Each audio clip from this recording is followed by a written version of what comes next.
सारा दिन स्टेशन ने अपेक्षा करिबा परे नेबा पाई पुओ आसिला नाही।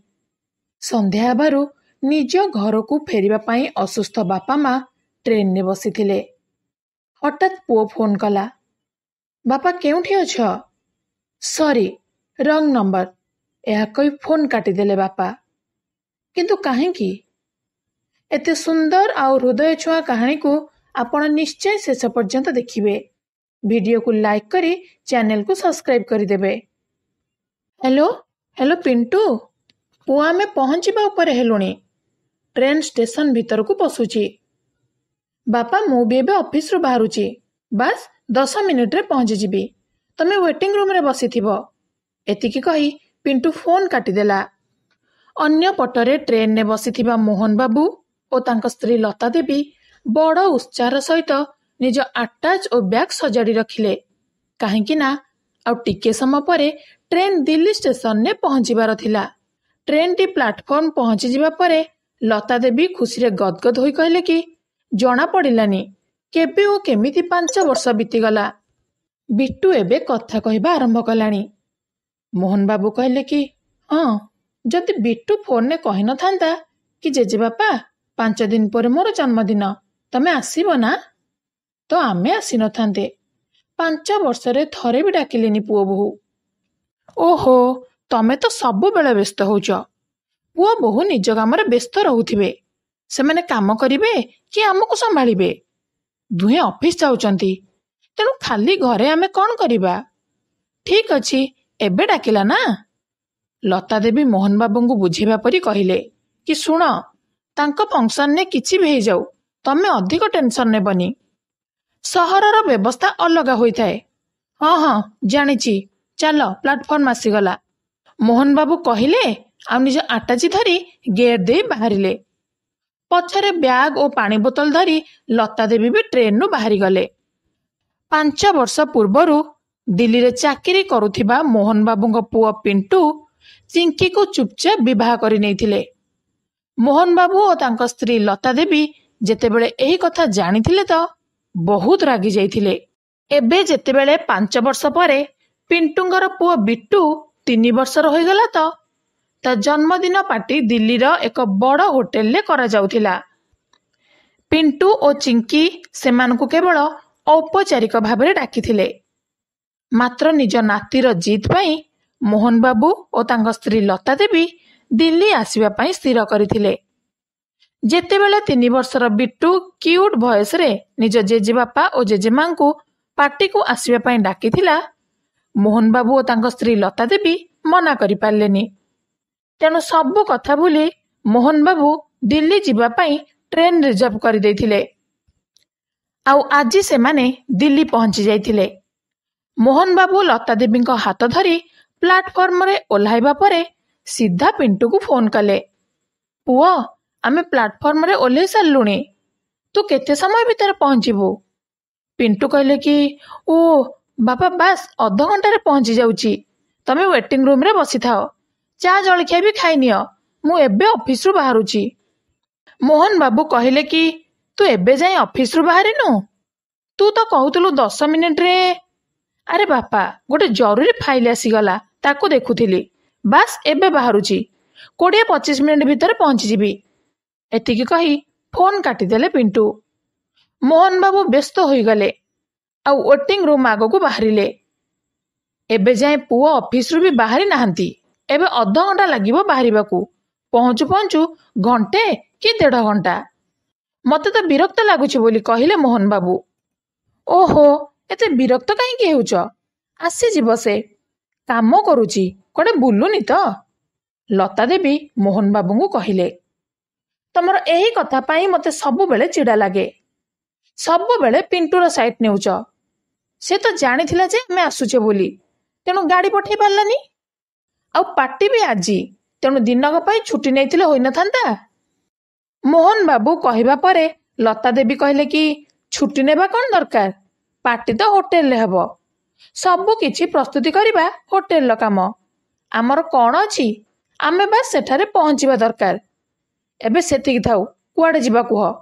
लता देवी कथा बंद करी पचारिले। आउ टिके आगु गले वेटिंग रूम। ଆମେ ସେଇଠିକୁ ଯିବା।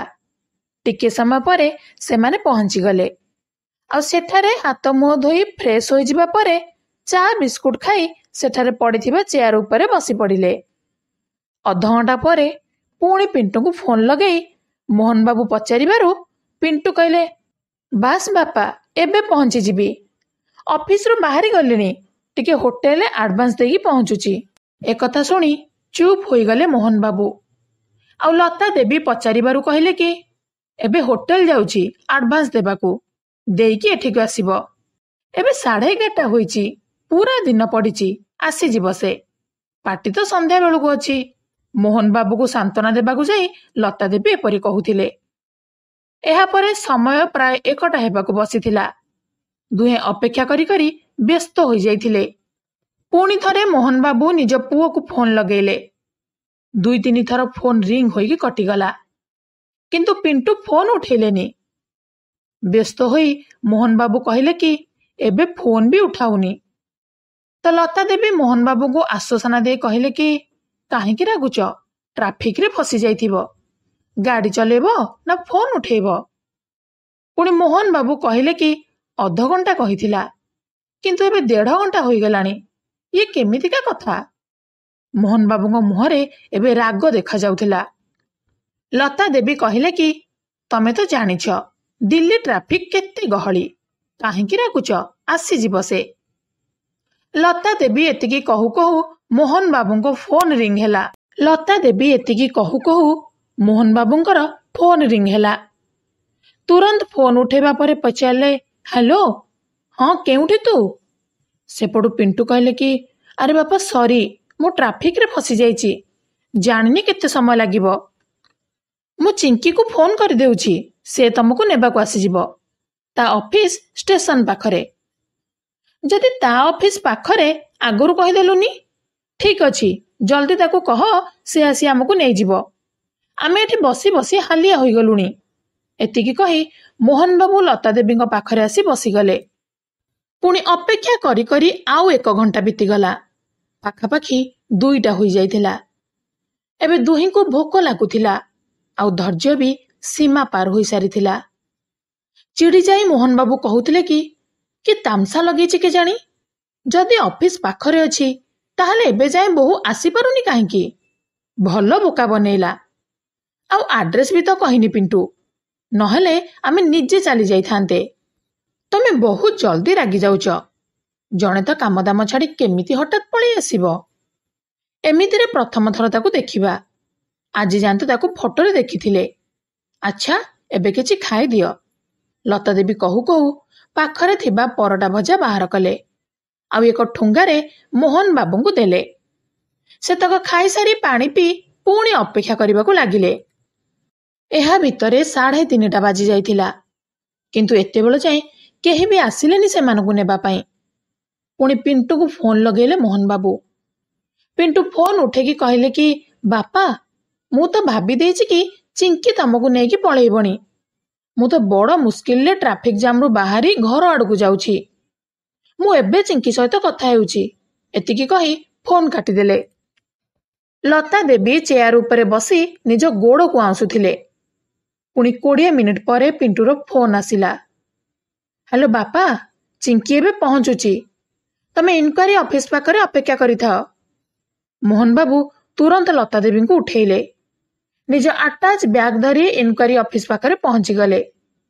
ପ୍ରାୟ ଅଧଘଣ୍ଟା ଛିଡ଼ା ହୋଇ ହୋଇ ହାଲିଆ ହେବା ପରେ ପାଖରେ ପଡ଼ିଥିବା ଚେୟାର ଉପରେ ବସି ପଡ଼ିଲେ। ଆଉ ଘଣ୍ଟା ଦେଖି କହିଲେ କି, ଦେଖ 3:30 ହୋଇଗଲାଣି, କିନ୍ତୁ ଆମ ଚିନ୍ତା ନାହିଁ ଏମାନଙ୍କର। ଲତା ଦେବୀଙ୍କୁ ଦେଖି ମୋହନ ବାବୁ ପଚାରିଲେ, ତମର କ'ଣ ହେଲା? ଠିକ ଅଛ ତ? କେମିତି ମୁହଁ କରି ଲତା ଦେବୀ କହିଲେ କି, କେଜାଣି ପେଟ ଓ ମୁଣ୍ଡ କାହିଁକି ଭାରି ଜୋରେ କାଟୁଛି। ଠିକ ଅଛି, ଚାଲ ୱେଟିଂ ରୁମ୍ ଟିକେ ବିଶ୍ରାମ ନେଇଯିବ। ଯେବେ ଚିଙ୍କି ଆସିବ ତାକୁ ସେଠାକୁ ଡାକିଦେବା। ଆରେ, ତା ନମ୍ବର ତ ପଚାରି ପାରିଲିନି ପିଣ୍ଟୁକୁ। ମୋହନ ବାବୁ ଏତିକି କହି ଲତା ଦେବୀଙ୍କୁ ସାଥିରେ ନେଇ ପୁଣି ଥରେ ୱେଟିଂ ରୁମ୍କୁ ଫେରିଲେ। ଲତା ଦେବୀ ସେଠାରେ ପଡ଼ିଥିବା ବେଞ୍ଚରେ ଶୋଇବାକୁ ଯିବା ବେଳକୁ ଅନ୍ୟ ଯାତ୍ରୀ ବସି ସାରିଥିଲେ। କେବଳ ବସିବା ପାଇଁ ଜାଗା ବାକି ଥିଲା, ତ ସେଇଠାରେ କେବଳ ଲତା ଦେବୀ ବସିଗଲେ। ମୋହନ ବାବୁ ଚିଙ୍କି ଫୋନ୍ ନମ୍ବର ପଚାରିବାକୁ ପିଣ୍ଟୁକୁ ବହୁତ ଥର ଫୋନ୍ କଲେ, କିନ୍ତୁ ପିଣ୍ଟୁଙ୍କ ଫୋନ୍ ଆଉ ଲାଗିଲାନି। ହାଲିଆ ହୋଇ ଗୋଟିଏ କୋଣରେ ବସି ପଡ଼ିଲେ ମୋହନ ବାବୁ। ତାଙ୍କର ସମସ୍ୟା ବଢ଼ୁଥିଲା। ମୋହନ ବାବୁ ଏବେ ଚିନ୍ତାଗ୍ରସ୍ତ ହୋଇପଡ଼ିଥିଲେ। ପୁଣି ଥରେ ସେ ପିଣ୍ଟୁକୁ ଫୋନ୍ ଲଗେଇଲେ।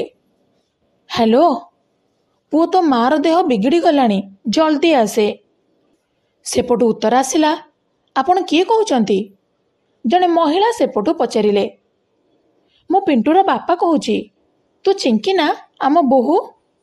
ହଁ, ମୁଁ ଚିଙ୍କି, କିନ୍ତୁ ମୁଁ ତ ଆପଣଙ୍କୁ ଜାଣିନି। ଆଉ ପିଣ୍ଟୁ କିଏ? ସରି, ରଙ୍ଗ ନମ୍ବର। ଏତିକି କହି ସେ ଫୋନ୍ କାଟିଦେଲେ। ଏବେ ମୋହନ ବାବୁ ଆହୁରି ବ୍ୟସ୍ତ ହୋଇପଡ଼ିଲେ। ଏବେ ଟିକିଏ ସମୟ ଆଗରୁ ତ ପିଣ୍ଟୁ ଫୋନ୍ରେ ଫୋନ୍ କଲେ ତା ସହିତ କଥା ହେଉଥିଲି। ଏବେ ଅଚାନକ କ'ଣ ହେଇଗଲା? ଅଚାନକ ରଙ୍ଗ ନମ୍ବର କେମିତି ହୋଇଗଲା? ତାଙ୍କ ଚେହେରାରେ ଦୁଃଖ ଆଉ ବ୍ୟସ୍ତତା ସଫା ସଫା ଦେଖାଯାଉଥିଲା। ଲତା ଦେବୀଙ୍କ ଅବସ୍ଥା ବି ବିଗୁଡ଼ୁଥିଲା। ତାଙ୍କୁ ଧୈର୍ଯ୍ୟ ଦେଇ ଔଷଧ ଆଣିବାକୁ ମୋହନ ବାବୁ ଷ୍ଟେସନ ବାହାରକୁ ବାହାରିଗଲେ। ଏପଟ ସେପଟ ଅନେଇବା ପରେ ବି ପାଖରେ ମେଡିସିନ ଷ୍ଟୋର ମିଳିଲାନି। କାହାକୁ ଜଣେ ପଚାରି ମୋହନ ବାବୁ କିଛି ବାଟ ଯିବା ପରେ ଗୋଟିଏ ମେଡିକାଲ ଷ୍ଟୋର ପାଇଲେ। କିନ୍ତୁ ସେ ଦୋକାନୀ ଏମିତି ଔଷଧ ଦେବାକୁ ମନା କରିଦେଲା। କହିଲା, ଡାକ୍ତରଙ୍କୁ ଦେଖେଇ ଦିଅନ୍ତୁ, ତାପରେ ମେଡିସିନ ଦେବି। ତେଣୁ ମୋହନ ବାବୁ ଦୁଃଖୀ ହୋଇଗଲେ। ଆଉ ରାସ୍ତା ପାର ହୋଇ ଷ୍ଟେସନ ଆଡ଼କୁ ଆସିବା ବେଳକୁ ପକେଟରୁ ଫୋନ୍ କାଢ଼ି ପୁଣି ପିଣ୍ଟୁକୁ ଫୋନ୍ କଲେ। ହ୍ୟାଲୋ ପିଣ୍ଟୁ, ତୋ ମା'ର ଦେହ ବିଗିଡ଼ିବାରେ ଲାଗିଛି, ତୁ କେଉଁଠି ଅଛୁ? ତାଙ୍କ କଥା ସରିଛି କି ନା, ସରି, ରଙ୍ଗ ନମ୍ବର କହି ଫୋନ୍ କାଟିଦେଲେ। ମନ ଦୁଃଖରେ ମୋହନ ବାବୁ ଲତା ଦେବୀଙ୍କ ପାଖକୁ ଫେରି ଆସିଲେ। ଲତା ଦେବୀ ନିସ୍ତେଜ ହୋଇ ବସି ରହିଥିଲେ। ସ୍ୱାମୀଙ୍କୁ ଦେଖି ପଚାରିଲେ କି, ଆଉ କେତେ ସମୟ ପରେ ଆସିବ ପିଣ୍ଟୁ? ମୋହନ ବାବୁ କିଛି କହିଲେନି। ବାସ୍ ପଚାରିଲେ କି, ବହୁତ କଷ୍ଟ ହେଉଛି ନା? ଲତା ଦେବୀ ମୁଣ୍ଡ ହଲେଇ ହଁ କରିବାରୁ ମୋହନ ବାବୁ କହିଲେ କି, ଚାଲ କେଉଁ ଡାକ୍ତରଙ୍କୁ ଦେଖେଇଦେବା। କେଜାଣି ହଠାତ୍ କ'ଣ ହେଲା ତମର? ପୁଣି ଲତା ଦେବୀ ପଚାରିଲେ କି, ପିଣ୍ଟୁ କେତେବେଳେ ଆସିବ? ତମେ କାହିଁକି ଏତେ ଚିନ୍ତା କରୁଛ? ପିଣ୍ଟୁ ଆସୁ, ସେ ମୋତେ ଡାକ୍ତରଙ୍କ ପାଖକୁ ନେଇଯିବ। ମୋହନ ବାବୁ ଲତା ଦେବୀଙ୍କୁ ନ ନେଇ କହିଲେ ଯେ, କେଜାଣି ସେ କେତେବେଳେ ଆସିବ, ଆଉ ତମେ କେବେ ଯାଇ ପୀଡ଼ା ସହିବ? ଚାଲ ବାହାରକୁ ଯାଇ ଡାକ୍ତରଙ୍କୁ ଦେଖେଇଦେବା। ଲତା ଦେବୀ ଛିଡ଼ା ହେବା ପାଇଁ ଚେଷ୍ଟା କଲେ, କିନ୍ତୁ ଥର ଥର ହୋଇ ପୁଣି ବସିଗଲେ। ବୋଧେ ଗୋଡ଼ରେ ଆଉ ବଳ ନଥିଲା ଚାଲିବାକୁ।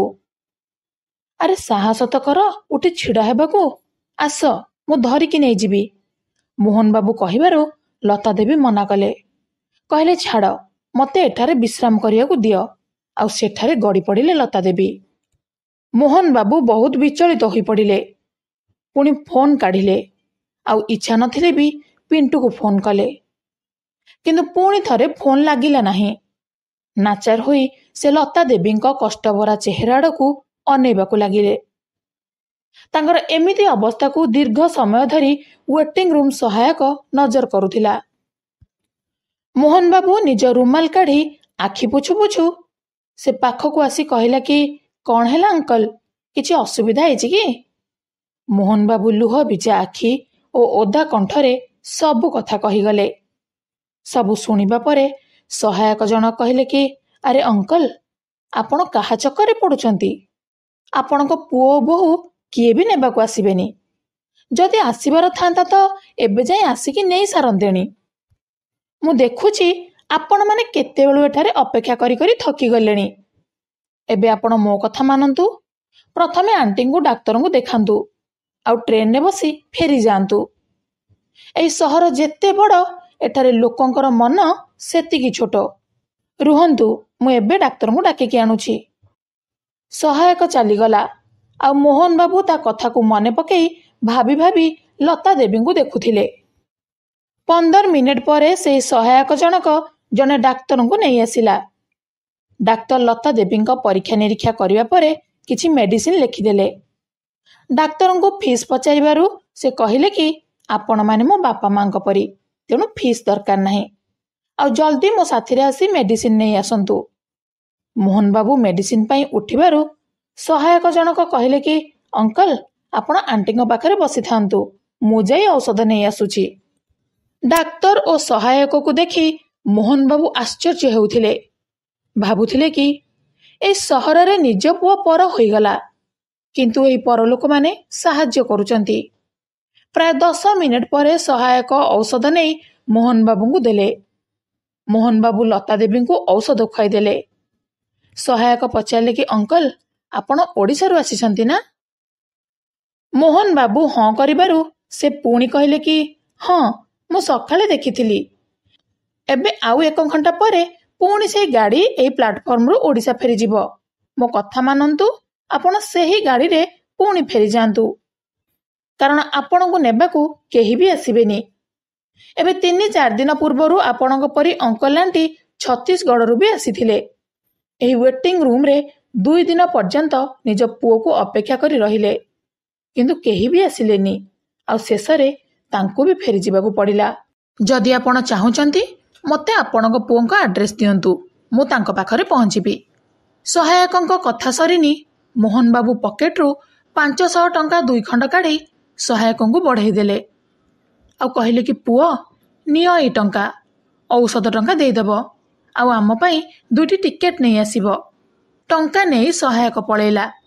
ଔଷଧ ଖାଇବା ପରେ ଧୀରେ ଧୀରେ ଲତା ଦେବୀଙ୍କୁ ଆରାମ ଲାଗୁଥିଲା। ଓଡ଼ିଶାକୁ ଫେରୁଥିବା ଟ୍ରେନ୍ ବି ପ୍ଲାଟଫର୍ମରେ ଲାଗୁଥିଲା। ଟିକେଟ୍ ନେଇ ସହାୟକ ମୋହନ ବାବୁ ଓ ଲତା ଦେବୀଙ୍କୁ ନେଇ ଟ୍ରେନ୍ରେ ବସାଇ ଦେଲା। ଆଉ ତାଙ୍କ ପାଇଁ ବିସ୍କୁଟ, ଜୁସ୍ ଓ ଫଳମୂଳ ଆଦି ନେଇ ମୋହନ ବାବୁଙ୍କ ହାତରେ ଧରେଇ ଦେଲା। ଆଉ ତାଙ୍କ ପାଖରେ ବସି ନିଜ ପରିବାର କଥା କହୁଥିଲା। ଏତିକିରେ ଗାଡ଼ିର ହର୍ନ ବାଜିଲା। ଧୀରେ ଧୀରେ ଗାଡ଼ି ଆଗକୁ ବଢ଼ିଲା। ସହାୟକ ଜଣକ ଯାତ୍ରା ପାଇଁ ଶୁଭେଚ୍ଛା ସହିତ ତାଙ୍କ ପାଦ ଛୁଇଁ ସେଠାରୁ ଚାଲିଗଲା। ଗାଡ଼ି ଧୀରେ ଧୀରେ ଆଗକୁ ବଢ଼ୁଥିଲା। ସେତେବେଳେ ମୋହନ ବାବୁଙ୍କର ଫୋନ୍ ରିଙ୍ଗ ହେଲା। ମୋହନ ବାବୁ ଫୋନ୍ ଉଠେଇଲେ। ସେପଟୁ ପିଣ୍ଟୁ ପଚାରିଲେ, ହ୍ୟାଲୋ ବାପା, ତମେ କେଉଁଠି? ଏତିକି ପଚାରୁ ପଚାରୁ ସାଙ୍ଗେ ସାଙ୍ଗେ ମୋହନ ବାବୁ ସରି, ରଙ୍ଗ ନମ୍ବର କହି ଫୋନ୍ କାଟିଦେଲେ। ଆଉ ଝରକା ଦେଇ ବାହାରକୁ ଦେଖିବାରେ ଲାଗିଲେ। ତ କାହାଣୀଟି ଏତିକି ଥିଲା। ଏମିତି ପୁଅ ପାଇଁ ଆପଣ କ'ଣ କହିବେ? କମେଣ୍ଟ ବକ୍ସରେ ନିଶ୍ଚୟ ଜଣାଇବେ। କାହାଣୀଟି ଭଲ ଲାଗିଥିଲେ ଭିଡ଼ିଓକୁ ଲାଇକ୍, ସେୟାର କରିବା ସହିତ ଚ୍ୟାନେଲକୁ ସବସ୍କ୍ରାଇବ୍ କରିଦେବେ। ଆଉ ବେଲ୍ ଆଇକନ୍କୁ ବି ଅନ୍ କରିଦେବେ। ଧନ୍ୟବାଦ।